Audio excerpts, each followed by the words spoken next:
Hey guys, today I'm going to share a story about when I first discovered I was holding on to suppressed anger and resentment. And this is a story I feel really called to share because it's a story of how our unconscious mind is always trying to communicate with us areas of ourself that need healing. And it's often the case we don't even notice when it's trying to communicate that with us because it's communicating things that we don't accept of ourselves and things that don't fit our sense of identity. So what happened for me is I went and saw an intuitive healer and she told me a whole bunch of stuff about what I was experiencing, which was completely accurate, and it blew my mind how right she was. But then she started to say things that I really didn't agree with, things that really didn't sit well with me and things that didn't fit my sense of identity.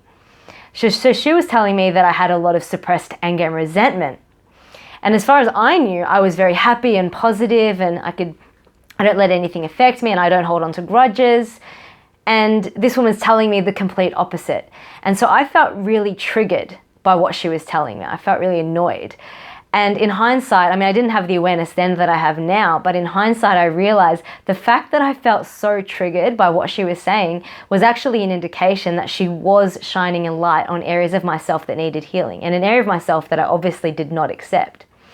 And it wasn't until a couple of days later when I actually realized that. It was when I was alone and I actually noticed that I started verbalizing out loud a lot of anger and resentment that I was holding towards another person. And it really shocked me because I realized this was something I did a lot. This was an unconscious pattern that was playing out every time I was alone. I was verbalizing this anger and resentment, and I didn't realize it until that point because it didn't fit my sense of identity. Because I like to see myself as a positive, happy person who doesn't let things affect me and I don't hold grudges, I was completely blinded by something that was happening right under my nose. And it really blew my mind because what it made me realize was how much our unconscious mind really does whatever it takes to try and bring things to our conscious awareness to the point you'll literally be verbalizing things out loud. And we don't realize it because that sense of identity is so limiting and it completely blinds us from seeing beyond that identity.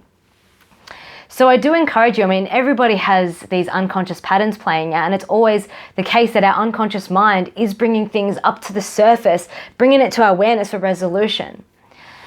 And the way that you can sort of look into this yourself is, the next time you get feedback from someone and you feel triggered, just like I felt triggered when this lady told me I had anger and resentment, instead of getting angry and all caught up in that person's wrong, ask yourself, what if they're right? What if they are bringing my awareness to something that I'm not currently aware of? And then dive deep into that and actually see if there's something that you do notice within yourself that you never realized before, something outside of this perception that you have of yourself. And it's when we start shining a light on these shadow aspects of ourselves that we do create greater healing and expansion within ourselves. And we can really step into our full potential and into our greatness. Now, something I do also really want to share with you is a healthy way to express your anger because, it is often the case that a lot of people do suppress their anger because anger is very frowned upon in society. And that's because there's, unhealthy ways to express anger, like through violence. But there's also really healthy ways to express anger. And the one I'm going to share with you is called a primal scream. So what a primal scream is, you can do this out in nature or you can do this in your car. Car's a good place because it's quite soundproof, so you don't have to disrupt the peace or upset anybody. And you get into your car and you literally just let it rip. Just with every ounce of your being, every bit of power, just full on let it rip, scream it all out, let all that pent up frustration out of your body. And what I experienced from that is just endorphins being released, energy moving through me, just complete liberation. And when you finish screaming, you just feel so light and you could literally just float away. And it's an incredible way to release your anger because it saves you from, suppressing that anger, which can then manifest into illness in your body or depression or anxiety, whatever it is, or, lashing out at people, which is also another really unhealthy way to express your anger. So next time you find that anger come up, do the primal scream and yeah. So I hope there was value in this video and I'll see you in the next one. Bye for now.